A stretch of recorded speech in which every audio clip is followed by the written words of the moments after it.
અહીંયા દેવ પૂજનનો ક્રમ સંપન્ન થયો। હવે તર્પણનું વિશિષ્ટ કર્મકાંડ સંપન્ન કરીશું। તો તર્પણના બે પ્રધાન દેવતા છે, એક યમ દેવતા અને એક આત્મ દેવતા। તો સૌથી પહેલા ધર્મરાજનું આવાહન કરીશું। યમ એ મૃત્યુના દેવતા છે। આત્માના કર્મના લેખાજોખા કરાવી આત્માને યોગ્ય ગતિ કરાવનારી જે શક્તિ છે એને યમ કહેવામાં આવે છે। તો આવો એ ધર્મરાજનું આવાહન કરીશું। સનાતન ધર્મના મત અનુસાર આપણે એવું જાણીએ છીએ, આપણને એવી ખબર છે કે કોઈ પણ જીવાત્મા જ્યારે શરીર છોડે છે, જ્યારે મૃત્યુ આવે છે, ત્યારે જીવાત્માને લેવા માટે કોણ આવે છે? યમ દેવતા આવે છે। હવે ધર્મરાજ આવે તો છે, પણ એમનું એક વાહન છે। દરેક દેવતાઓને આવી રીતે અલગ અલગ કામ સોંપેલા છે અને એ કામ કરવા માટે એમના અલગ અલગ વાહન છે। જેવી રીતે ગાયત્રી માતાનું વાહન હંસ છે, માતાજીનું અંબાજીનું વાહન વાઘ છે, સિંહ છે। એવી જ રીતે યમ દેવતાનું પણ વાહન છે। યમ દેવતા જીવ લેવા તો આવે, પણ જીવ લેવા માટે શાના ઉપર બેસીને આવે છે? પાડા ઉપર બેસીને આવે છે। પણ આ વાત થોડીક વિચિત્ર હોય એવું નહીં લાગતું? કારણ આ દુનિયામાં, આ પૃથ્વી ઉપર ફક્ત માણસોની આપણે વાત કરીએ તો એકી સાથે કેટલા બધા માણસોના મૃત્યુ એક જ સમયે થતા હોય છે। જે એક્ઝામ્પલ તરીકે જેવી રીતે આપણા ઘરે આ બનાવ બન્યો, એવા તો એ દિવસે એવા કેટલાના ઘરે આવા બનાવ બન્યા છે। તો એ બધાના ઘેર યમરાજ આ પાડા ઉપર બેસી કઈ રીતે પહોંચતા હશે? અને પાડો એ તો કેમ પાડો લેવામાં આવ્યો છે? પાડાની પ્રકૃતિ તમે ખબર હશે, ગાય હોય એને તમે પાછળથી મારો એટલે થોડી ઝડપથી ચાલવા માંડે, બળદ હોય એની પૂંછડી મરોડો એટલે એની ગતિ વધી જાય, પણ પાડાની ગતિ વધે નહીં કોઈ દિવસ। તમે ગમે તેટલું આગળથી ખેંચો તોય કે પાછળથી મારો હોય, અને એટલે તો એની મસ્તીમાં જે ચાલતો હોય, અને એટલે તો કોઈ માણસ એને કોઈ અસર ના થતી હોય તો આપણે શું કહીએ છીએ કે આ જવા દો, આ કોના જેવો છે? હવે આવું એક ઠંડી પ્રકૃતિનું પ્રાણી છે અને યમ દેવતાનું કામ આટલું ડિસ્ટન્સ છે, બધી જ જગ્યાએ પહોંચવાનું હોય, તો આ પાડા ઉપર બેસી અને યમ દેવતા કઈ રીતે પહોંચતા હશે? એક વિચારવા જેવી વાત છે।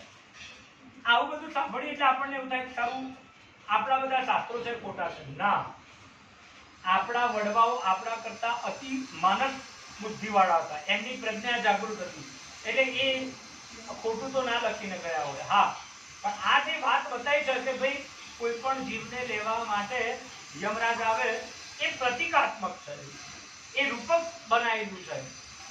યમ એટલે કોણ? યમનું બીજું નામ છે કાળ, અને કાળ એટલે સમય। સમય કેવી રીતે ચાલે છે? પાડાની ગતિએ ચાલે છે।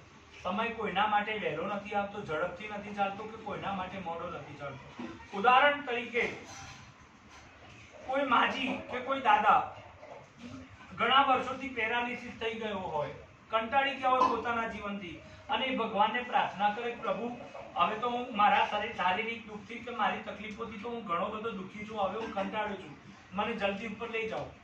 તો શું મોત જલ્દી આવી જાય? ના, જ્યારે એનો નિહિત સમય હોય ત્યારે જ આવે છે। કોઈ નાના ભાઈ અથવા તો નાની બહેનનું મૃત્યુ થયું હોય, જેના પાછળ નાના નાના બાળકો હોય, એ બાળકોની જવાબદારી હોય, એ ઘર પરિવારની એના ઉપર જવાબદારી હોય, અને રસ્તામાં જતા કોઈ એક્સિડન્ટ થઈ જાય અને અંત સમય નજીક આવી જાય, કોઈ હાર્ટ એટેકનો હુમલો થઈ જાય, અને એ મરનાર વ્યક્તિ એની પ્રાર્થના કરે, પ્રભુ મારા પાછળ તો કેટલી જવાબદારીઓ છે, હું જો શરીર છોડી દઈશ તો કેટલાય ઘરની અંદર સભ્યો અનાથ થઈ જશે, એમની જવાબદારી મારા માથે છે, તો મને મૃત્યુ ના આપજો। તો શું ભગવાન એની વાત સાંભળી અને એનું મૃત્યુ પાછું ઠેલી દેશે? ના, એનું મૃત્યુ નિશ્ચિત। તો એવી જ રીતે આ સમયને જ યમ કહેવામાં આવે છે, સમયને જ કાળ કહેવામાં આવે છે। સમય પોતાની નિશ્ચિત એક ચોક્કસ ગતિએ ચાલે છે। જેમ પાડાને ગમે તેટલું તમે મારો તો એ પોતાની મસ્તીમાં ચાલે છે, એમ એ સમયને જ પાડાની ઉપમા આપવામાં આવી છે। દરેક જીવાત્મા જન્મે છે ત્યારથી મોતની લાઈનમાં જ ઉભો છે, આપણે બધા। પણ હા, ક્યારે કોની ચિઠ્ઠી ફાટી જાય, કોના હાથમાં ટિકિટ આવી જાય એની ખબર પડતી નથી। એટલા માટે એવું કહેવામાં આવે છે કે યમનું બીજું નામ છે મૃત્યુ. શાના ઉપર બેસીને આવે છે? સમયના ઉપર, કાળ ઉપર બેસીને આવે છે. એટલા માટે આપણને એવું શીખવાડવામાં આવ્યું છે કે યમરાજ એ પાડા ઉપર બેસીને જીવ લેવા આવે છે. અર્થાત કે મૃત્યુ એ સમયની ગતિ આવે છે, સમયના રૂપમાં આવે છે. જેનો જેટલો સમય જીવવાનો હોય એ જ્યારે પૂરો થઈ જાય, એનો નિહિત સમય આવી જાય, ત્યારે કોઈનું ત્યાં કશું ચાલતું હતું નથી. આવો પ્રતિકાત્મક રૂપનો અહીંયા યમ દેવતાનું સ્થાન છે. બીજી માન્યતા આપણી એવી છે કે મર્યા પછી પણ એ જીવાત્મા 13 દિવસ સુધી યમ દેવતાના અધિકારમાં હોય છે, યમ દેવતાના તાબામાં હોય છે. યમ એટલે સમયના અધિકારમાં હોય છે. એ સમય એના જે પાછલા જીવન દરમિયાન જે એને કર્મ કર્યા હોય છે, સારા ખોટા દરેક પ્રકારના, એ કર્મનો હિસાબ કિતાબ લઈ અને એને યોગ્ય પરિવારમાં જન્મ આપે છે, એને યોગ્ય વાતાવરણમાં જન્મ આપે છે. એટલા માટેનો આ એક પ્રકૃતિએ નિર્ધારિત કરેલો 13 દિવસનો સમયગાળો છે. બીજું, 13 દિવસનો સમયગાળો આપણા માટે એટલા માટે છે કે આ 13 દિવસ દરમિયાન આપણે જે પણ કંઈ એમના પાછળ ભજન, કીર્તન, મંત્ર, સ્વાધ્યાય, અનુષ્ઠાન, સત્સંગ, આ પૂજા પાઠ, તર્પણ, પિંડદાન ઇત્યાદિ કરીએ છીએ, એની જે ઉર્જા છે, એનું જે તપોબળ હોય છે, એ મૃતક આત્માને પ્રાપ્ત થઈ શકે છે. આ એક પ્રકૃતિએ બનાવેલી વ્યવસ્થા છે. તો આવો એ આત્મદેવતા જેના આધીન છે એવા યમ દેવતાનું આવાહન કરીશું. યમ અને આત્મા બંનેના કોઈ સ્વરૂપ નથી હોતા, એ ઉર્જાના સ્વરૂપના છે. માટે અહીંયા એમના પ્રતિક રૂપે દીપકની સ્થાપના કરેલી છે. તો આ બાજુનો દીવો પ્રગટાઈ લો પહેલા, અને દીવો પ્રગટાઈ અને યમરાજનું આવાહન કરીશું. ओम यमाग्ने ओम यमाय त्वा मखाय त्वा सूर्यस्य त्वा तपते देव त्वा सविता मध्वानक्तो पृथिव्यागुं सतस्पाहि अर्चिरति रोचिरति तपोति. ओम यमाय नमः. यम देवताभ्यामि स्थापयामि ध्यायामि ततो नमस्कारं करोमि. ધર્મરાજનું આહવાન થયું, બંને હાથ જોડી દઈશું. હે પ્રભુ, તમે ન્યાયના દેવતા છો, તો અમારા મૃતક આત્મા અત્યારે તમારા અધિકારમાં છે. જે પણ જીવન દરમિયાન એમને કર્મ કર્યા છે, નિષ્પક્ષ પ્રમાણે એ કર્મના આધીન રહી અને એની યોગ્ય સદગતિ કરાવો એ ભાવ સાથે સિંહાસનાદિરોધોત્ર બલવાન વિપાપકૃત યસ્યાગ્રે કંપતે ત્રાસાત તસ્મૈ નમો અંતકાય ચ તસ્મૈ નમો અંતકાય ચ. બોલીએ શ્રી ધર્મરાજા ભગવાન કી જય. હવે જેનું આપણે તર્પણ કરવાનું છે એ મૃતક આત્માનું આખું ભાગ લેવાનું છે. મૃતક આત્માનું આવાહન તો આજે કરીશું, પણ એના પહેલા પણ જે લોકોએ શરીર છોડી દીધું છે, જેમને આપણે આપણી ભાષામાં પિતૃઓ અથવા તો પૂર્વજો કહીએ છીએ, એ દરેકનું અહીંયા આવાહન કરીશું. કારણ આજે તમારે ઘણા બધા તર્પણ આજે કરવાના છે, પણ એમાં મુખ્યત્વે 7 પેઢીનું તર્પણ આજે મુખ્ય કરીશું. કયા કયા 7 હું તમને ગણાવી દઉં એટલે તમને ખ્યાલ આવી જાય. પહેલી 3 પેઢી છે એ તમારા પિતૃગોત્રની છે. પિતૃગોત્ર એટલે પિતાનું ઘર, આપણું ઘર, આપણે જ્યાં રહીએ છીએ, એમાંથી 3 પેઢી. કઈ કઈ? પિતા, દાદા અને પરદાદા. બીજી 3 પેઢી છે એ માતૃગોત્રની છે. માતૃગોત્ર એટલે મામાનું ઘર, આપણી માતાનું પિયર. એમાંથી નાના, પરનાના અને વૃદ્ધ નાના. ટોટલ કેટલા થયા? આ 3 અને પેલા 3 6. અને એક પેઢી છે સાસરી પક્ષથી સાસુ અને સસરા. આ રીતે 7 પેઢીનું મુખ્ય તર્પણ આપણે કરવાનું. બીજા તો ઇતર તર્પણમાં ઘણા બધા આપણે તર્પણ કરીશું. તો આ પિતૃઓ જેમને શરીર છોડી દીધા છે એ પિતૃઓ સહિત એ મૃતક આત્માનું અહીંયા આવાહન પૂજન કરીશું. ફરીથી આ દીવો પ્રગટાવીશું. ओम विश्वदेवास आगत सुनुतामगं अवं एदं बर्हिं चेदत. ओम विश्वदेवास आगत सुनुतामगं हवं मे अंतरिक्षय उपाजवे करे अभिजिहन्वा उतवाय जस्र आतायस्मिन् महर्षि मादयध्वम्. ओम पितृभ्यो नमः. आवाहयामि स्थापयामि ध्यायामि ततो नमस्कारं करोमि.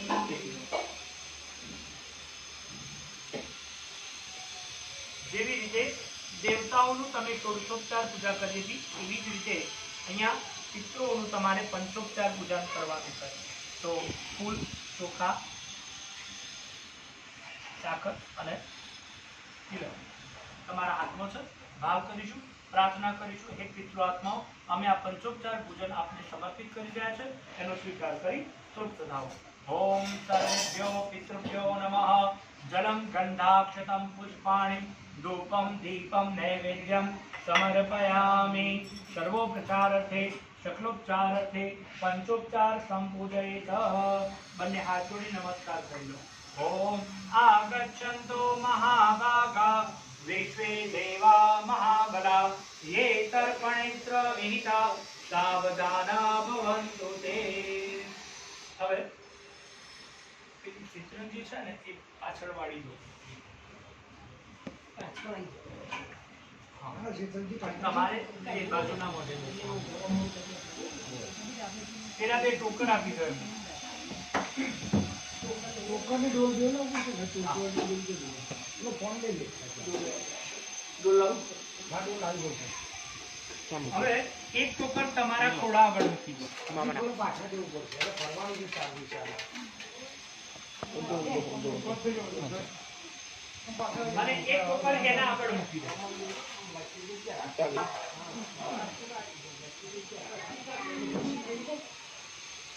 હવે આ પાણી છે ને એ પેલા ટોકનમાં લઈ લીધું.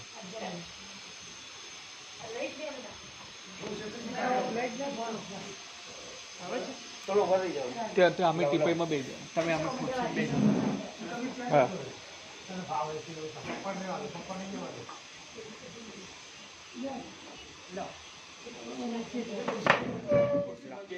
देखो खुर्सी में भेजा पेલું હવે જો આ કળશ લઈ લો. અભી પાણી મોરી દીધું. સીધું બધું ખાવાનું ટોકન આખું ભરી દો. ડોલ નજીક લઈ લો.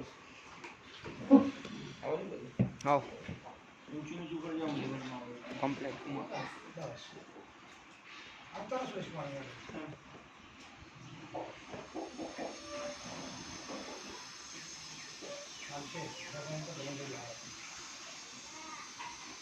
હજુ ભરી લો.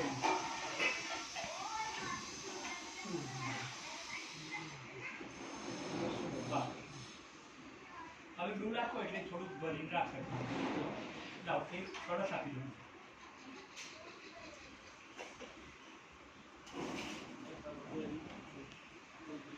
આ થાળી નજીક રાખો. હવે જેવી રીતે કળશની પૂજા કરી હતી એવી જ રીતે આ પાણીથી આપણે તર્પણ કરવાનું છે. તો એ પાણીની પૂજા ફરીથી કરીશું. જમણા હાથમાં એ જવતરવાળા સફેદ ચોખા અને ફૂલ લઈ લો.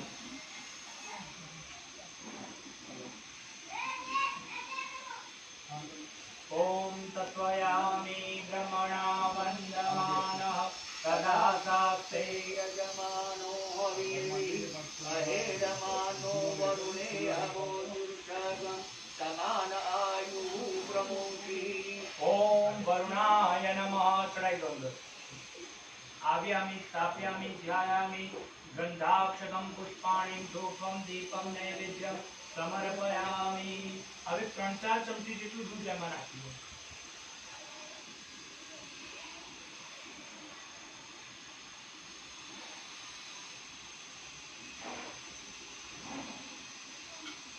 હવે જમણા હાથમાં ફરીથી ફૂલ અને ચોખા લઈ લો.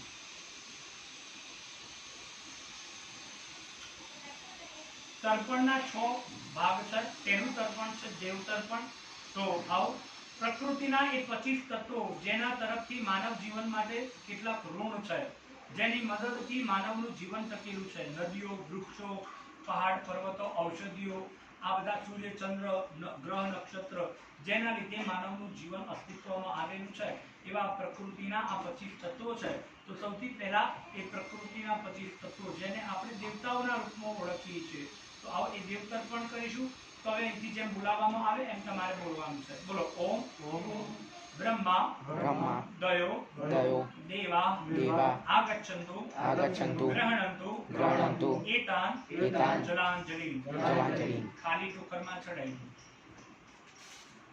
હવે આ ટોકર છે ને એકદમ નજીક અડાડી દો. પગ અડાડી દો.